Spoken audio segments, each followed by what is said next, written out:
Joe McAtee. He's a blogger for SB Nation's Turf Show Times. Joe, welcome to the show. We appreciate the time. How are things going for you tonight? Doing good. I think the end was Donovan Mitchell, but I'm going to leave my somewhat proportionate subject matter expertise to the NFL tonight. How about that? Sounds good. You can't go wrong with either of those picks. You really can't. By the way, there is no wrong answer.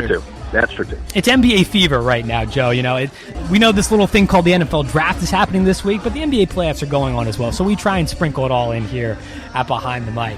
But let's talk about this draft now. Thursday, it's finally here this week. Down in Dallas this year, Jerry's World, the whole 9 yards. The most anticipated NFL draft of our lifetime. Does that sound about right? I think it sounds about right, if only because usually you've got quarterbacks that drive the process. That was the case with the Rams 2 years ago when they traded up to number 1 to get Jared Goff, and Carson Wentz was right behind him. That was the case last year when Chicago traded up to go number 2 to get Mitchell Trubisky, and it's going to be the case on Thursday. We've already had the Jets move up to number 3. You're almost certain to see the Browns get their quarterback at number 1. I'd be surprised if it wasn't quarterback to start the draft with the first 3 picks. The difference is this year you've got more than just 3 quarterbacks, and so because you've got so many, and because if you talk to people in the league and you look beyond this season, the quarterback classes for the next 2 years just don't look as strong. I think that's just created a ton of volatility where we don't really have a good feel for where this draft is going to go early on. And it's going to make for a really entertaining night. Do you think the Browns know what they're going to do at number 1? I think they know what they're going to do number 1. I think they've known for quite some time. I think the difficulty is whether you're the Giants at number 2 or dealing with the Browns at number 4 because they pick again 3 picks later, is that regardless of who they get, that guy, as soon as they announce him, is going to affect the rest of the draft. And because they pivot then to number 4, that's really the first pick where I think things start getting strange, whether they pick somebody or whether they trade out. It's what I'm calling the first hinge of the draft that opens the door to what's ultimately going to be the path to the second round. And I really don't know what's going to happen, but that's going to make it a heck of a lot of fun. You got teams at the front that need quarterbacks. You got teams in the middle that need quarterbacks. And everybody else is just going to have to sit and let the draft come to them. So we're just going to have to see. Are you sold on Saquon Barkley? Unbelievable career at Penn State. Everyone's raving about him here with the draft coming up. He looks phenomenal. If he stays healthy, I think he's a generational type of player. Would you consider, if you were in that front office in Cleveland, taking him at number 1, regardless of the quarterbacks there? Because I look at it this way, Joe. I'm taking Barkley at number 1. I think he's the best player in the draft. And as you said before, just a couple picks later, just take the quarterback that's available out of that trio, if you will. Your thoughts? I'm not big on the running back position, so I've talked about this for a long time. If you look at the market and you look at free agency, teams aren't spending money on running backs. And what I think is really strange is that the draft market hasn't caught up to the free agent market, where teams are drafting, tackles, quarterbacks, defensive ends at the top of the draft because of the position value being so high. They're still drafting running backs. I might agree with you that he's a quote-unquote a generational running back. It seems we get generational running backs every 3 years, but maybe that's an NFL generation, right? But he's a really good prospect. I don't think that's a problem. I think the problem is, what do you do with a running back? And in the NFL, it's getting harder and harder to use a running back as a centerpiece of your team. The Rams tried to do it under Jeff Fisher with Todd Gurley, and they failed spectacularly until they got Sean McVay and Andrew Whitworth and a couple other components to make the most of his talent. The one thing I'd point to is that big game against Ohio State last year, where he ran back the opening kickoff, had a big touchdown run soon after. The rest of the game, I think he was held to 18 carries for about 25 yards. And that's not because Barkley isn't a talented guy. It's that to be a productive running back, you need a lot of things around you to go right. And so I wouldn't pick him number 1. I wouldn't even pick him in the top 10 just because he's a running back. But in terms of his individual skill set, yeah, he's a phenomenal talent. And if you wouldn't take him number 1, if you're Cleveland, who do you take? Do you take Bradley Chubb and pair him with Myles Garrett to try to make this unstoppable defensive front, or do you take the quarterback of the future? Who am I picking number 1? So I'd probably go with Sam Darnold. I mean, there's cases to be made for a couple of those other quarterbacks, Josh Rosen, Baker Mayfield. I can even understand the case for Josh Allen. I think it's really flimsy because a lot of what it depends on are the same cases that NFL teams have made before for similar guys that just haven't panned out. I'm going with Darnold. I think in some of the bigger games and some of the bigger tests against really, really good secondaries that are filled with NFL talent, he showed a lot of skill. And I think he's going to be surrounded with more skill than what he had this year at USC, obviously 2 years ago with Juju Smith-Schuster and a couple other guys. There was a little bit more time for him to work with. And I get it, Cleveland's not the best roster right now, but if you're looking for a centerpiece to build your team around, I think you can do a lot worse than Sam Darnold. Joe McAtee joining us here on Behind the Mic from SB Nation's Turf Show Times. Joe, let's talk about the Rams. We all know they don't pick in the first round. They don't even pick in the second round. The first time they pick in this draft is 87th overall in the third round. Your take on the Rams, who they're targeting at this point, who they should take with that first pick, and then they have a couple of picks then, and they actually have 3 fourth-round picks as well, so they're back-heavy in this draft, as we all know. What are the Rams thinking at this point? What should be their biggest area of need? Yeah, the good thing for the Rams is they've done most of the work they needed to do already, right? They had issues at cornerback with Trumaine Johnson leaving, and they brought in Aqib Talib and Marcus Peters. They had an issue with Sammy Watkins leaving the top of that wide receiver depth chart open. They went out and got Brandon Cooks. So, the fact that they don't have draft capital, I don't think it's something to condemn that front office for. I think it's more that they were aggressive using those picks to shore up their roster with talented veteran guys that can come in and help them compete now. And then when you throw in Ndamukong Suh in, obviously, that's just a luxury addition that shows how aggressive the Rams are attacking this season specifically. For the draft, though, I think there's a case to be made that they've already got their starting offense and defense in place.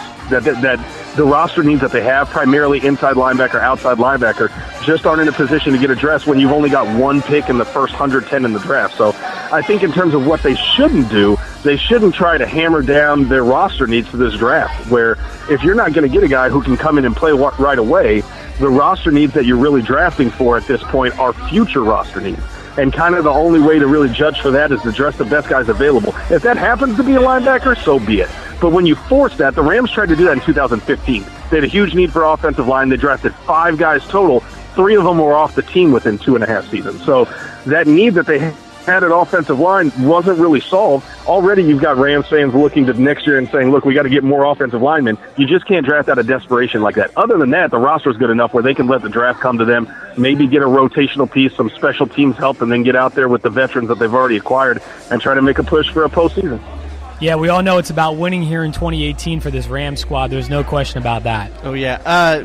Yeah. Talking more about the Rams, coming into this season, what at the end of this upcoming season, what would be a failure and what would be a success? If they make the NFC Championship game, if they lose the game before, what are your expectations?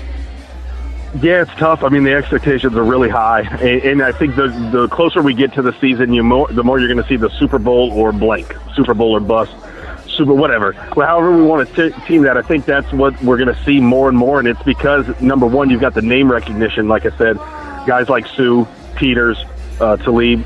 When you look at those guys and you talk about Jared Goff, you talk about Todd Gurley, you talk about Sean McVay, the more that you look at what they've got and what they were able to do last year, if they can build on that, it's hard not to think that anything less than a Super Bowl appearance is going to be a failure. And I think there's a large portion of the fan base that certainly feels that way.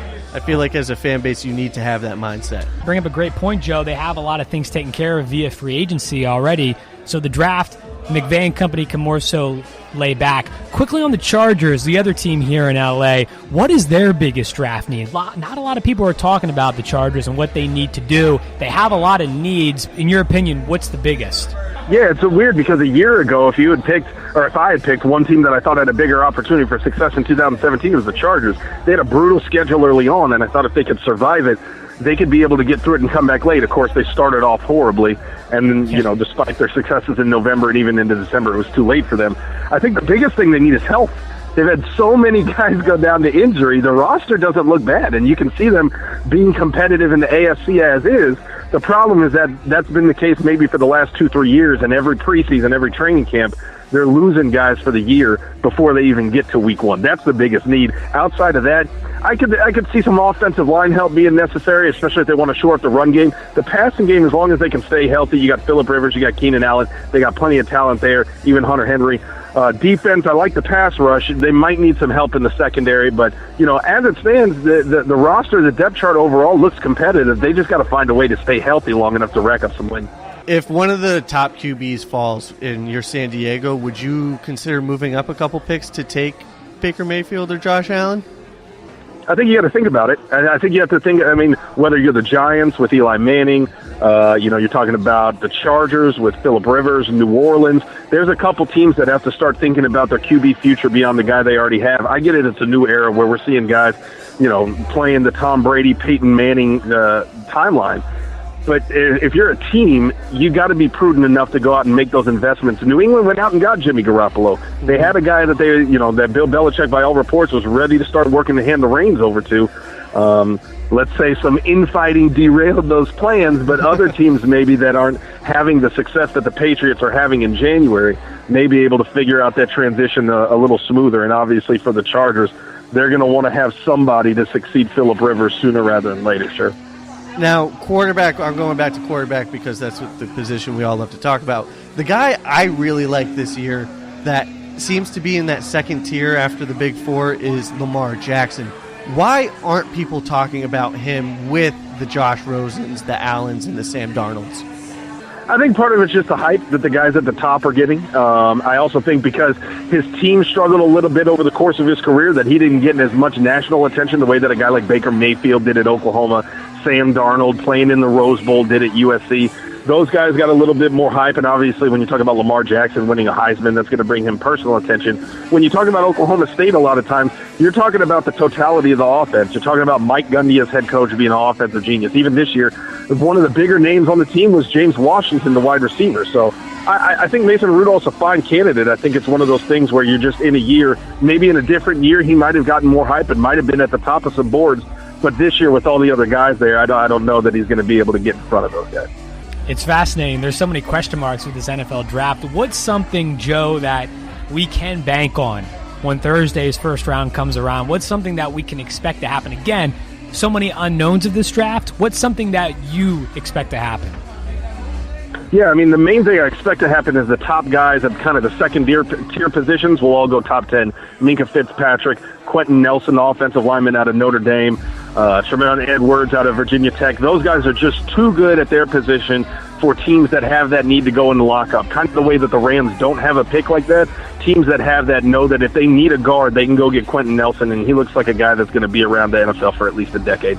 So that would be the major lock I have. The other one would be the unpredictability of the first round, whether it's trades, whether it's teams picking players that nobody had in their mock draft.